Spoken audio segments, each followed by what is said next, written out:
Chairman joint chiefs और services chiefs ने कौम को ईद उल फितर की मुबारकबाद दी है। ISPR से जारी बयान में कहा गया है कि पाक फौज की ईद की असल खुशी कौम के दिफा की जिम्मेदारी संभालने में है।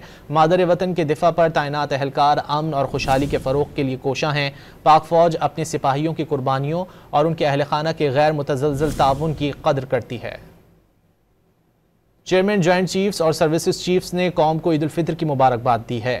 ISPR से जारी बयान में कहा गया है कि पाक फौज की ईद की असल खुशी कौम के दिफा की जिम्मेदारी संभालने में है।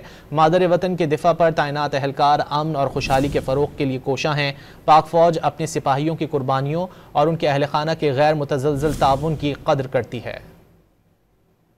चेयरमैन जॉइंट चीफ्स और सर्विसेज चीफ्स ने कौम को ईद उल फितर की मुबारकबाद दी है। ISPR से जारी बयान में कहा गया है कि पाक फौज की ईद की असल खुशी कौम के दिफा की जिम्मेदारी संभालने में है। मादर वतन के दिफा पर तैनात एहलकार अमन और खुशहाली के फ़रोग के लिए कोशा हैं। पाक फौज अपने सिपाहियों की कुर्बानियों और उनके अहल खाना के गैर मुतज़लज़ल ताउन की कदर करती है।